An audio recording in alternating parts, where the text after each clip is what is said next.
ወጥመድ ሊሆን ይችላል በሚል ማለት ነው። እነ ልዑልም አንለቀውም እስከመጨረሻው። ይሄ ነገር ውሸቱ ነው ያተባልከው ነገር ወጥመድ ለኔ እንትን ከሆነ ግን በህይወትህ ላይ እንደፈረድክ እወቅ ብሎ እሱ ደግሞ አበበን የላከኝ እንደዚህ እውነቴን ነው የምን ውሸት ነው ራሱ ድምፁን ሁሉ የአበበ ድምፅ በስልክ እንትን ቦይስ ያስቀመጠበት ማለት ነው። እሱም በቴሌግራም ሁሉ እያሰማው ነበር ለልዑል። እንግዲህ ልዑልም አሳማኝ ነገር ነው ብሎ እንግዲህ ይሄ ነገር እውነት ከሆነ ብሎ እንግዲህ ሁሉንም ነገር እንደ ማስረጃ እየሰባሰበ ነው ያለው ማለት ነው። ሊያ የተባለችው አልቆላታል። ካሁን በኋላ ምኗን አፏን እንደምትከፍት የምትዘጋ ይመስለኛል። አበበም እንደዚህ በጣም አዛብሮት በስከመጨረሻ ሁሉንም ነገር አጥቷል። አሁን ደግሞ ተረኛዋ እሷ ሁና እንግዲህ ይሄው ሁሉንም ነገር ልታጣ ነው። እንግዲህ ጠብቁ። ወራዳ ናት። አንደኛ ነገር በዚህ ስራ ተሰማርተው እነዚህ ሁለት ግለሰቦች ምን ያክል አመት ቢሰሩ ነው ይህ ሁሉ ንብረት ያፈሩት? ልዑል ራሱ በጣም ግራ ያጋባው ነገር ልጅቷ ከቤተሰብ ርቃ ከምንም ነገር ርቃ እንግዲህ አብሯት የሚቀበር ይመስል ንብረት በቃ ምንም ነገር ሲባል በዛም ስትሄድ የሰው ነው፣ በዚህም ስትሄድ የሰው ነው። የእሷ የሆነ ነገር ምንም የላትም። በጣም የሚገርመኝ ነገር ከእሷ በላይ ያለው ሰው ምን አይነት ስራ ቢሰራ ነው ይህ ሁሉ ብር የሚሰጣቸው? እኔ ግራ ነው የገባኝ እውነት። አስቡት አሁን እኮ ኢትዮጵያ ውስጥ አንድ መኪና እንኳን ለመግዛት እንደው ስንት ብር እንደሚወጣ ታውቃላችሁ? አይደለም ቤትና አረ እንዲህ ከባድ ነው። እግዚአብሔርን ነው የምላችሁ። እኔ ምን አይነት የሰው እንትኖች እንደሆኑ አላውቅም። እነዚህ በደንብ መጣራት ያለባቸው ጉዶች ናቸው ሲጀመር። እንደው ይሄ ነገር እንደው ዛሬ እውነት ከሆነ ለልዑል ያው እንደተለመደው ወጥመድ ውስጥ ካላስገቡት ትክክለኛ ከሆነ ይሄ ቤትና የቤት ሱቅ ምናምን አላት የተባለው ሊኖራትም ይችላል። ይሄ አበበ ምን አነሳስቶት ለልዑል እንደዚህ አይነት ነገር ሊልክ እንደቻለ ድምፁ ሁሉ የራሱ አበበ ነው። እኔ አስገብቼላችሁ ትሰሙታላችሁ። ደግሞ በጣም የሚገርመኝ ነገር ራሱ መስሪያ ቤት ድረስ ቢሮ መጥቶ ነው ይሄ ልጅ እየተናገረ ያለው አበበ የላከው ማለት ነው። ምክንያቱም አድራሻው ምኑን ስለሚያውቅ አበበ በፊት እነሱ ጋር ስለነበረ ሁሉንም ነገር ያውቃል። ነገረው። በዛ መልእክት በተሰጠው አድራሻ የራሱ ልዑል ቢሮ ጋር መጥቶ ነው እንግዲህ ይሄ ልጅ እየተናገረ ያለው። ማንም አስገድዶት ምናምን አይደለም፣ ራሱ ፈልጎ ነው እንግዲህ እውነትን መናገር ስላለብኝ እናገራለሁ ብሎ የሚናገረው። እንደውም በቅርቡ ይሄ ልጅ የሊያን ቤት መኖሪያ ቤቱን አውቀዋለሁ፣ እሷ ቤት የቤት ሰራተኛ መስላ የምትሰራ አንድ የዘመድ ልጅ ትሆን የምን አላውቅም፣ እሷ አለች፣ እሷን አገናኝሃለሁ። እሷ ደግሞ ሞር ከኔ የበለጠ እሷ በደንብ ታውቃለች፣ እሷ ሁሉንም ነገር ትነግርሃለች ብሏል። እንግዲህ ልዑልም እንግዲህ በተባለው አድራሻ በተሰጠው እንትን እንግዲህ እዛ መኖሪያ ቤቷ እንግዲህ ይችን ወራዳ የሆነች ሴትዮ የመጨረሻዋ ቀን ይመስለኛል ዛሬ። ሲጀመር ራሳቸው ፈልገው ወደው እጃቸው ካልሰጡ ሁሉ ነገራቸው ነው የሚያጡት ቀስ በቀስ። እና አበበ ለመጀመሪያ ጊዜ እንግዲህ እውነትን እንዲናገር የተገደደበት የራሱን ነገር ስላጣ የእሷም ለምን እኔ አጥቼ እሷ ለምን ትላለች በሚለው መሰለኝ እንግዲህ ምን አነሳስቶት እንደሆነም ባላቅም እውነቱን እንዲናገር ሊያ ያላትን ነገር እንድታወራ እንዲወሰድበት አድርጓል ማለት ነው። የፉክክር ቤት ሳይዘጋ ያድራል አሉ። ድሮም እኔ የአንዳቸው ከተወሰደ ወይ ይሄኛው ሳይወድ በግዱ እስካሁን ድረስ የሊያ አድራሽ ምንድን ነው ቤቷ ሱቅ እንዳላት ምናምን ልዑል አያውቅም፣ ቦታውንም አያውቅም።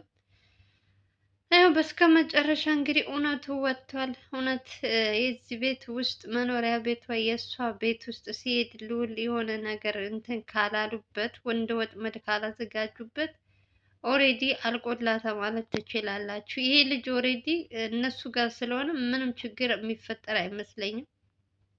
እውነቱን እስከተናገረ ድረስ በራሱም ላይ በእነ ልዑልም ምንም ችግር አይፈጠርም። ኦሬዲ ያው እነ ልዑልም በጥርጣሬ ይኖራታል እያሉ ነው እስካሁን ድረስ። ግን ያው ምንም ፍንጭ ነገር ስላላገኙ ማውራትም አልፈለጉም ነበር። ግን ደግሞ አሁን ደግሞ እውነቱ ሲወጣ ደግሞ በራሳቸው ሲመጣ የግዴታ ለእናንተ ማሳወቅ ስላለብኝ ነው። እኔ ሲጀመር አንዳንዴ እነሱ ሳይቀድሙ ለምን ትቀድሚያለሽ ትላላችሁ። እነሱ ኦሬዲ ለቀውታል በሶስተኛው ቻናላቸው ላይ። አዲሱ ቻናላቸው ስለማታውቁ ይመስለኛል አብዛኞቻችሁ የታመጣሽው የታመጣሽው የምትሉኝ።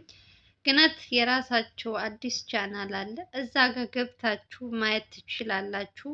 ኦሬዲ እናንተ የምትጠብቁት በዋናው በልዑል ነው መሰለኝ። በልዑል ካልተለቀቀ በማን ነው አቤል አለ። በአቤል ካልተለቀቀ በዘላለም እንትን አለ። ስለዚህ ከሶስት አንዱ አይታችሁ እናንተ አሁን የተለቀቀው ግን ቪዲዮ በአዲሱ ቻናላቸው ነው። እዛ ጋ ገብታችሁ ማየት ትችላላችሁ። እኔ በትንሹ አምጥቼ ነው ማሳያችሁ እንጂ ሙሉ በሙሉ የእነሱን ቪዲዮ አምጥቼ አላሳያችሁም። በትንሹ ነው ማሳያችሁ። ሙሉ ማየት የምትፈልጉ ደግሞ የራሳቸው ቻናል ላይ ገብታችሁ ማየት ትችላላችሁ። አብዛኞቻችሁ የውሸት ነው ይቺ ልጅ የምታወራው ከየት አመጣሽ፣ እነሱ ሳይለቁ ለምን ትለቂያለሽ፣ እንደዚህ የሚል ነገር ስለማይ ነው። እና ብቻ እኔ ይሄን ብዬ ላናግራችሁ አልችልም። የምታምኑኝ ደግሞ አላችሁ፣ እናንተንም አመሰግናለሁ። የማታምኑ ደግሞ ያለመቀበል መብታችሁ ነው። እኔን ደግሞ እንድታምኑ ደግሞ ዋናው ቻናላቸው ሳይሆን የለቀቁት በሶስተኛ ቻናላቸው። አብዛኞቻችሁ የልዑል ነው አይደለም እያላችሁ እየተጠራጠራችሁ ነው። በእነሱ ስም በጣም ብዙ ቻናል ስለሚከፈት አታውቁት።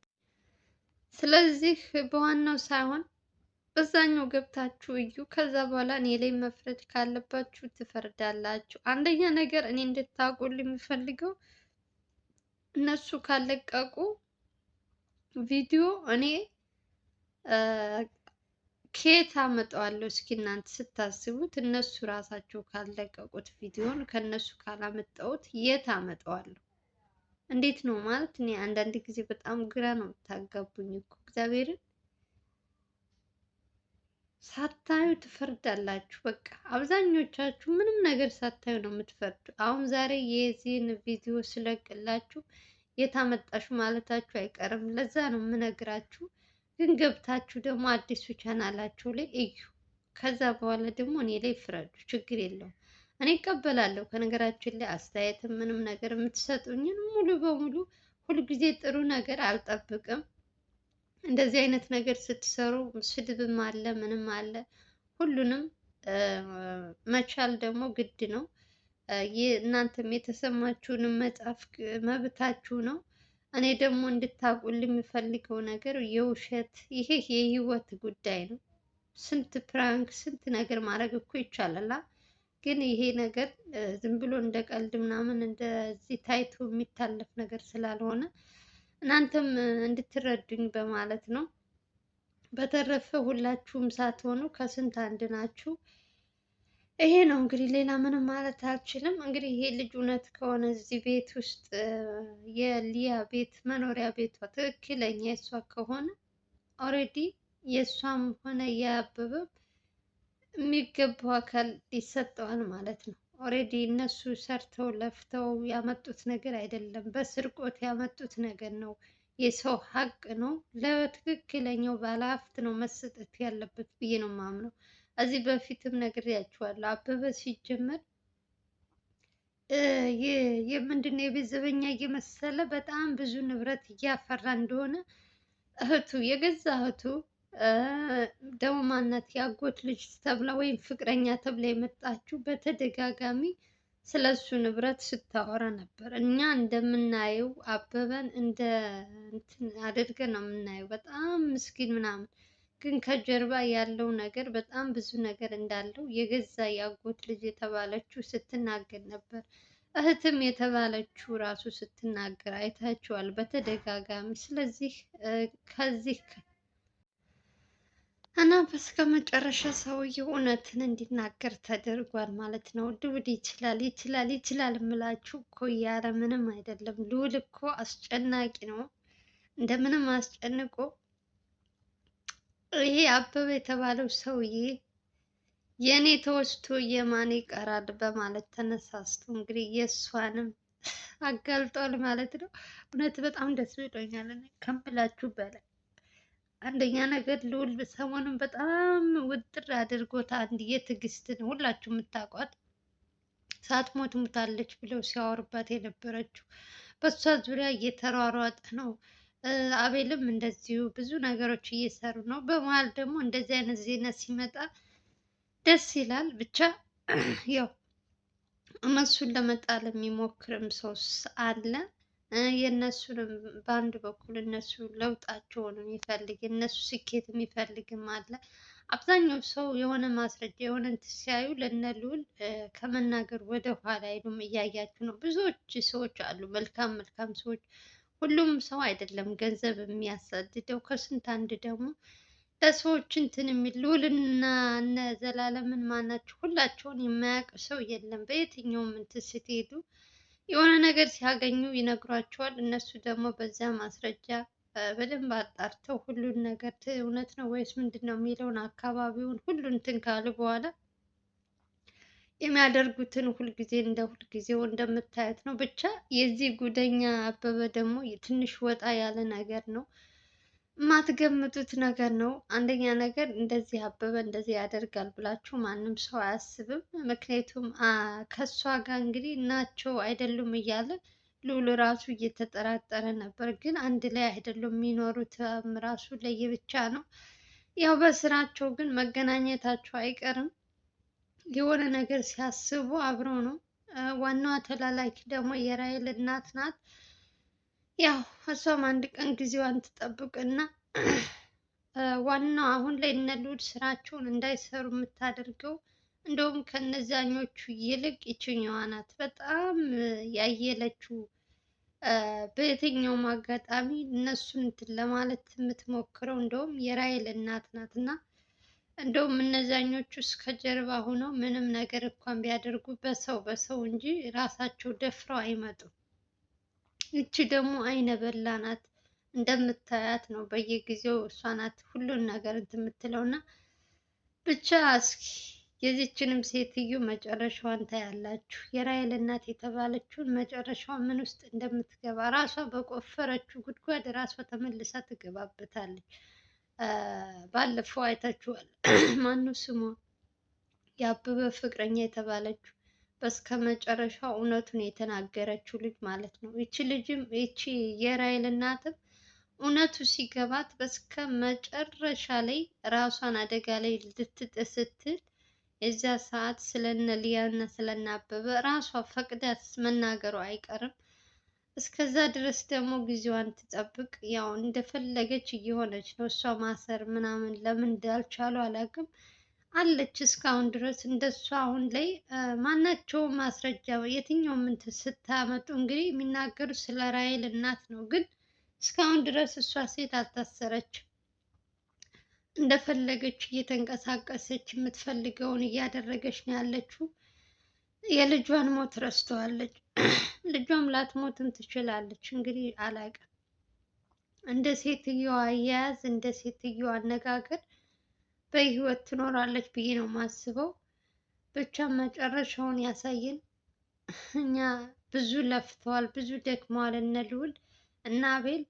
አሁን ላይ ግን ያሰቡት ሁሉ እየተሳካላቸው እየመጣ ነው። የእውነት ቀስ በቀስ እያያችሁ ነው። በየጊዜው ለውጣቸውን እያያችሁ ነው እና እየተጠጉ ነው። ስለነሱ ሰዎች እንግዲህ ቀስ በቀስ እየተጠጉ እነሱንም ሊያና አበበንም መያዛቸው አይቀርም። አልቆላቸዋል። ካሁን በኋላ ቤት እናንትናቸው ከተወረሰባቸው ምን አለኝ ብለው ያሳድዳሉ። ምን ሳይወድ በግዱ ራሱ መቶ እጁ መስጠቱ አይቀርም። ስለዚህ ጠብቁ። ለማንኛውም ዛሬ እኔ በጣም ደስ ብሎኛል። ልዑልም በጣም በጣም ከምላችሁ በላይ ማለት ነው ሲጠብቀው የነበረው ነገር ስለሆነ ስለተደረገለት እጅግ በጣም ነው ደስ ያለው። ለማንኛውም የምወዳችሁ የዛሬው ቪዲዮ ይመስላል። እንግዲህ ከተመቻችሁ ላይክ እና ሼር ማድረጋችሁ እንዳትረሱ። በሌላ ቪዲዮ እስከምንገናኝ ድረስ ደህና ደህና ሰንብቱ። ሀገራችን ኢትዮጵያን ሰላም እና ፍቅር እየተመኘን እናንተንም ለምታበረታቱን እህት ወንድሞቼ ሳላመሰግናችሁ አላልፍም። ባላችሁበት ሰላማችሁ ይብዛልኝ እያልኩኝ ሰላማችሁ ይብዛልኝ። ባይ ባይ።